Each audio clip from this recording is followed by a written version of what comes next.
Hey y'all, welcome to another episode of Widow Wit and Wisdom. I'm Sarah, certified grief coach, and certifiably kinda crazy sometimes. I thought I would share with you guys a little more of that wicked wit side today. We'll get back to the coaching stuff and the more serious stuff at some point, but I thought I would share with y'all today a few more of those not so great, really don't try this reactions and things that have happened to me today. Again, in case you need to commiserate or laugh or anything like that.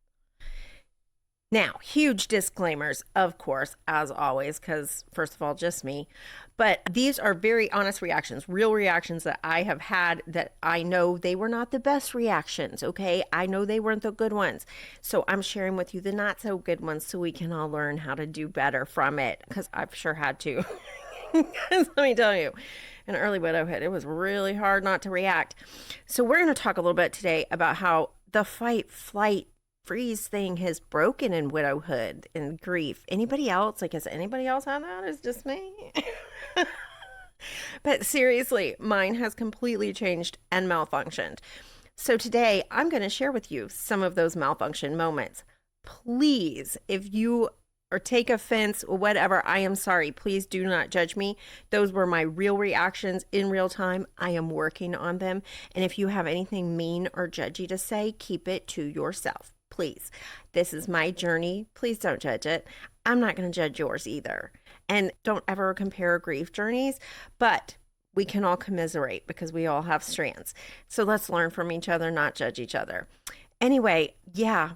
I hope y'all are ready for this one because, oh my God, again, disclaimer, if you cannot handle some really rough stuff, don't listen to this. But if you can, buckle up, buttercups, and get ready to laugh.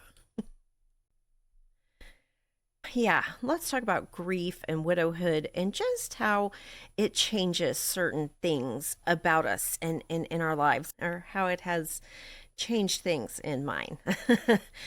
Oh my goodness. First of all, I've always been the kind of person that I'm going to step in and say something or open my big mouth or be awkward. But if I see something going on, I've always been the kind of person that's going to say something or try to help. Widowhood has changed that in so many ways. It has changed my perspectives on things. So I see things a lot differently now and react to them very differently now, because of all those big paradigm shifts and perspective shifts and wisdom that I've gained and fucks that I no longer give. That's the biggest thing, especially in my widowhood. And I want to know for real if anybody else has had this problem. Is your fight, flight malfunctioning? Like, your fight, flight, freeze is definitely not what it used to be. It has changed. My widowhood has made me like fearsome and fearless and zero fucks given. Now, as a widow, I step in and typically am saying, at least to myself, I'm your Huckleberry, because I do not care how you're going to react to this. Whatever you're doing is not right. I don't care what your opinion is, what your view of me is, what you are saying or talking about, but I'm going to correct you. Now, I try really hard to not do that, to just kind of do it in my head and be polite most of the time, but I can't always. And when I'm in overwhelm or having a rough day, like it's hard to be, it can be hard to be polite or just let things slide off. I do try, I promise. I am working on it. And you have no idea that 95% of the time, I'm not saying the thing that I am thinking. Trust me, sometimes my face is, but I'm not saying that. But there have been a few times. Yeah. And definitely the fight flight has just gone out the window. Like I said, totally fearless, no fucks, will step in, will or will not hurt your feelings because you are not hurting mine. I don't care what you're doing or thinking, like, period. Just no fucks given. So yeah. Let's dive into a few of those times where I maybe shouldn't have reacted like that. Okay, let's just start this with, I know I handled it poorly, okay? But sometimes you gotta let that rage out. And I try to do that on people that are deserving of it. So this is one of those days where I did that. I hate going to the store. I hate it. I don't like having to go into the store. And when I do, I'm like running in to grab something. I'm minding my own business, like looking at, interacting with as few people as possible. And I happened to be in the store one day, kind of grabbing something, and I overheard someone say, "Oh, her hair is so pretty." And it was like two girls talking, and they were like, one said, "Oh, her hair is so pretty," and the other one said, "Yeah, man, that's really gorgeous. I hope I can do that someday." And I just kind of got a smile out of it because it makes me feel good. I got it. Oh, that was sweet. But I was walking the other way. They couldn't even see me anymore.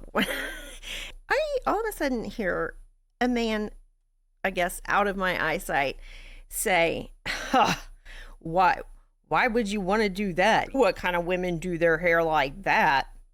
Real derogatory.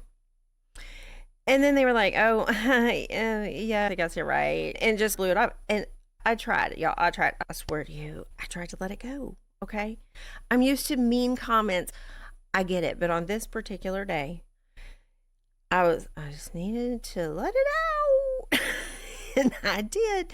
And again, I went to the checkout. I tried to leave. I couldn't let it go. And I walked back in. And had it been anything other than, had I just overheard a guy saying that, like to two other dudes, I would have completely ignored it, blown it off, acted like I didn't even hear it, whatever. Or just kind of just walk by smiling, whatever.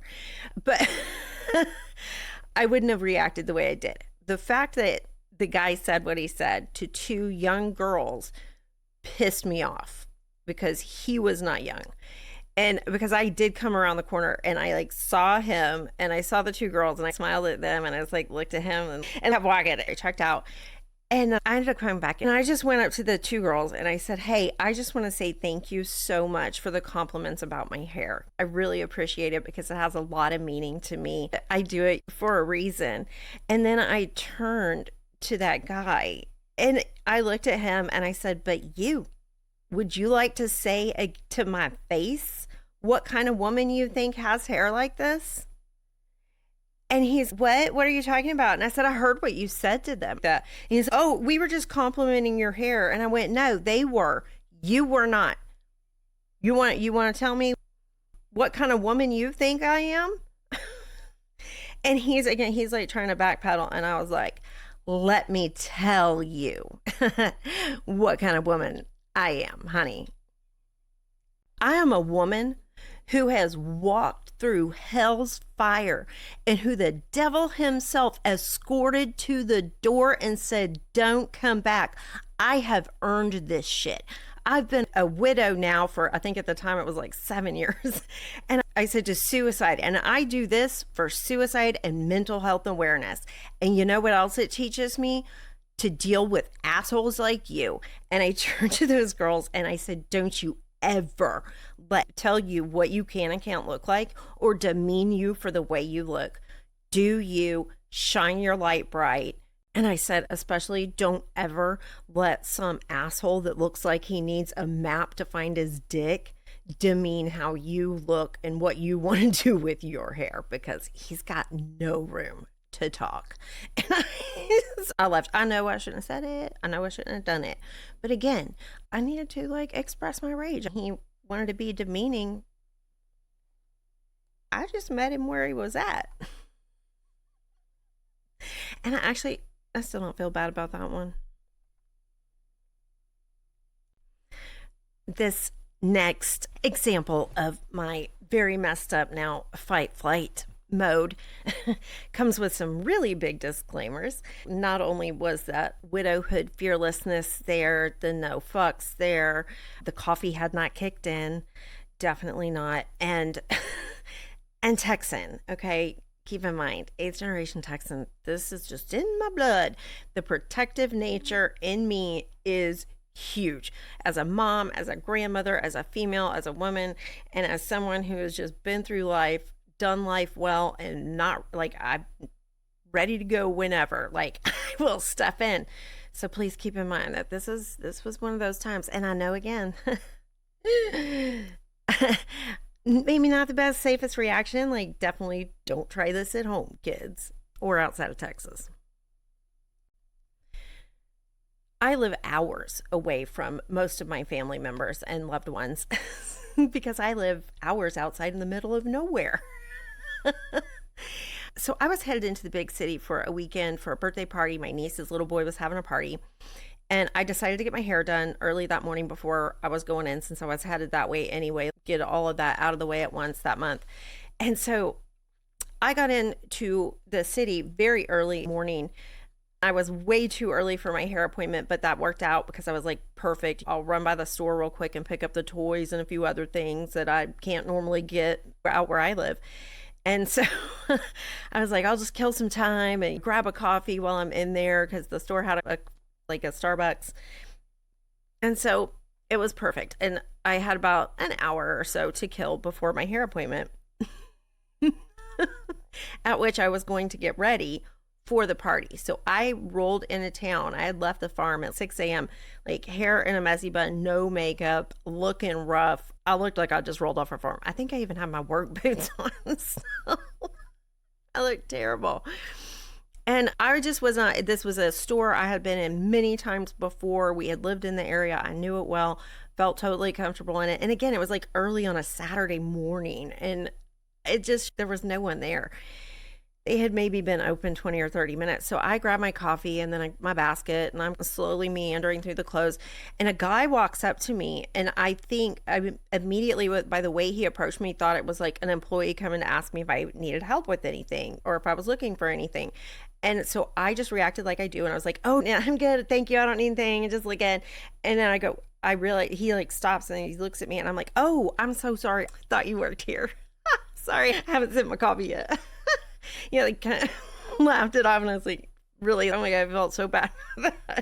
So I had a little more of my coffee, but I kept walking, and a little while later, like I was walking to the toy aisle, and I hear somebody behind me like clapping, and I turn because again, it's early in the morning. I have not had enough coffee, loud noises, not a fan, and so I like turned to see what that was, and it was that kid again. And as I turned back, I see another man in the video section, and he looks up and looks at that kid, and I just catch a glimpse, and like he looks at me, and I just catch it in my peripheral, and I keep going. But that was like, no, that's weird, but whatever. And at that point, as I'm going to the toilet aisle, I'm doing a quick, let's see, almost at that point I was like, this was a few years ago, so I was like, oh, I'm like almost 50, hair in a messy bun, no makeup, tattoos, purple hair, like no, like I am not a target.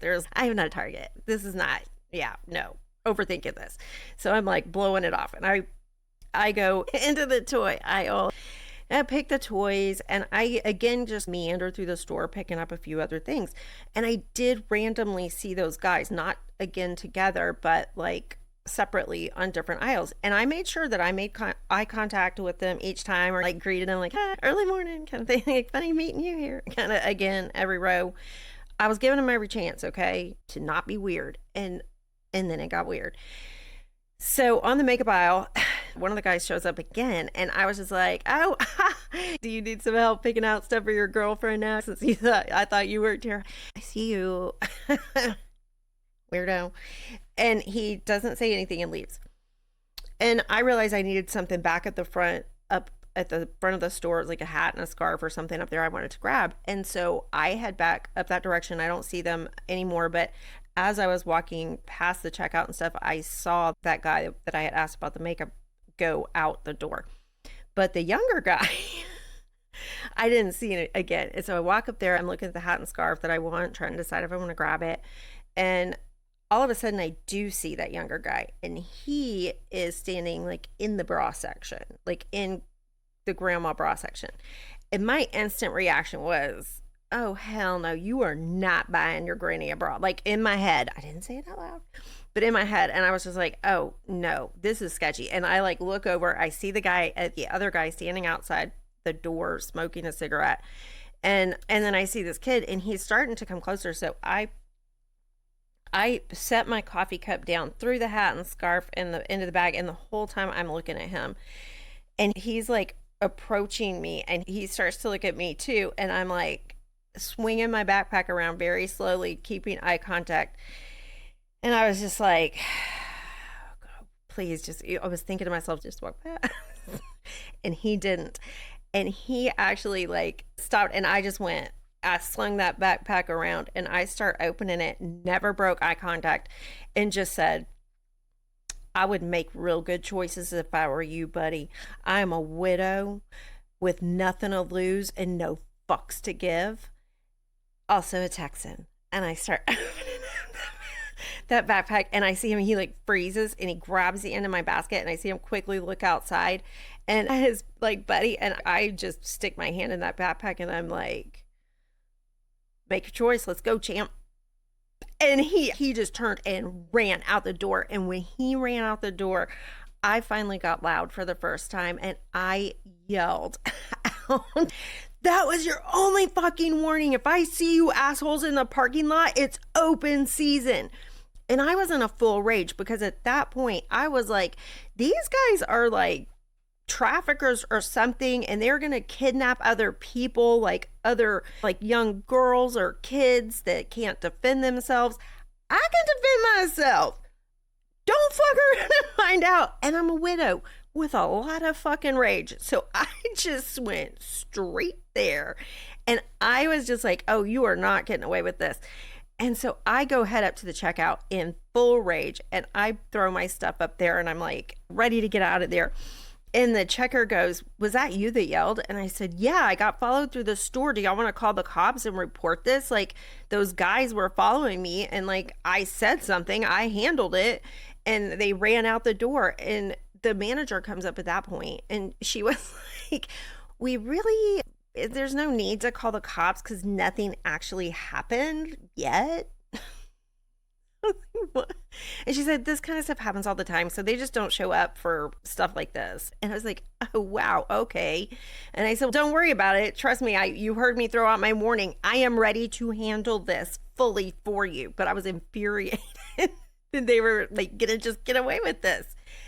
And so the manager was like, I'll walk you out to make you feel safer. And I was like, again, you heard my warning. That was all they're getting. I'm ready. I was like, you could stand at the door and watch and call the cops if shit goes down, and you can let them know. I bet they show up then. I was just like, I don't want you in the line of fire. Stay at the door. And I just head out to the car, and I am scanning that parking lot. I'm like, a part of me, again, that weird fucked up widow part of me was like, I hope they're out here. I hope they're out here. I will take the consequences. Like, I'm ready. But they weren't. I threw my shit in my car. I went to the salon. And again, all I saw was like, I was pissed. And I get in the car. They weren't there. Have time to finally finish my coffee on the way to the salon because it was a few miles. I get to the salon and I'm telling Georgia as she's doing my hair what had just gone down. And she was like, hey, I appreciate that you stood up for yourself. What the fuck? That was dangerous. You should not have done that. And I was just like, girl, what if that had happened to your daughter? Like your teenage daughter. She couldn't defend herself. I could. Maybe that scared them enough that they won't try that shit no more. And I was like, and tell your daughter, by the way, if she's out in the store, just find herself a widow that's really pissed off because we will step in. And she was just like, oh my God, please don't ever do that again. So again, I know, not the right reaction, but it is just one of those, I got nothing to lose. I'm right with the Lord. I can't wait to see Jeff. What do I have to lose? Why not step in? And I was totally ready to defend myself. And I am fully ready to take the consequences for whatever goes down, whatever actions have happened. I'm just ready. And that day, I was full of a lot of rage. But yes, I find myself being much more protective, much more fight than flight, and stepping in sometimes in not such safe ways. But again, working on that was a few years ago. I haven't done anything quite that crazy recently. I think I just exude it, and people are really starting to begin to understand that the purple hair, like our fence posts here in Texas, mean no trespassing. So I have not had any of those experiences that much recently. But yeah, all fight, no flight. Now, don't get me wrong. I am not walking around like looking for dumb ways to die and spoiling for a fight with people. This is super rare, okay? And this happened years ago. It's just one of those things where I find in situations like that where it's like true fight or flight, or what am I going to do about it? I'm your Huckleberry. Like I'm ready. Are you? I'm good with God. Again, like grief and widowhood has just really changed that because I truly mean it. While I've always been protective and willing to do that, there was a piece of me that feared it. Not anymore. No way. Widowhood has definitely changed that. But it's not in I'm trying to die. It's not like that. It is simply, I've seen the consequences. I've walked through the hellfire. You can't scare me now, kind of thing. Like, I'll throw myself in there. So, yeah. And typically, I can get out of it with the wit and the humor instead of having to pull triggers on people. So, yeah. But maybe don't trigger me. So, again, I really do hate confrontation. I don't like to have any kind of confrontation with anyone. I would much rather just pleasantly talk it out, get to the bottom of it, the real heart of it. But there are just times where I really get to the heart of it, like that. And again, just the fight flight is broken. I'm going to step in. I am more protective now than I ever was as a mom, and anybody who knows me knows that was fierce enough. So the widowhood has just made me so much more fierce. I am more protective of the people I love, the memories that I have with Jeff. So don't mess with those. But I just come at it with a whole different perspective now since grief and widowhood and just all the shit that you have to deal with and go through. Let's face it, as widows, we are literally fighting for our lives from the get-go. From the minute I found out Jeff died, I was fighting for the very breath in my lungs and the will to just keep going. When you have fought that long, it makes you stronger and smarter and wiser usually. And I've just used that. But yeah, that fight flight definitely broken. Will step in, will 100% willing to take the consequences, whatever those may be. So kept another girl safe. So sorry. But yeah, I'm willing to take those consequences.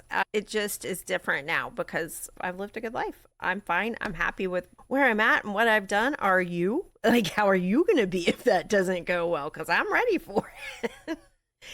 But yeah, that's just how it goes down now. And I also am much more apt to, I really try hard to just let things slide off or to deal with it in a graceful, kind, empathetic manner with most people and most of the time. But sometimes, like, just that inside voice, just, I can't help it.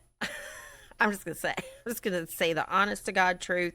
And especially when I am pushed into a corner like I was in that store where I really felt like I had to protect myself and maybe future other people from this, I was just like, I black out just reacting. So yes, again, in hindsight, not the best reactions. But again, it's not how I always react to things. I have learned, I have gained perspective. And so I find myself not reacting to some things that I probably should, or reacting differently to things that used to make me really panic or that I used to really worry about. I'm like, and then have anxiety over completely dumb shit and freeze in the toilet paper aisle and melt down. So yeah, widowhood has been a blast. Super fun.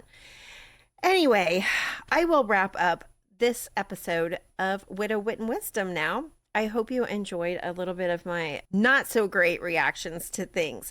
We'll get back to the other stuff, a little bit more normal reactions to things really soon, and dive into the things that I really learned about my grief and the strength and how that humor and that quick wit has really helped me through my widowhood. And hopefully it can help others too.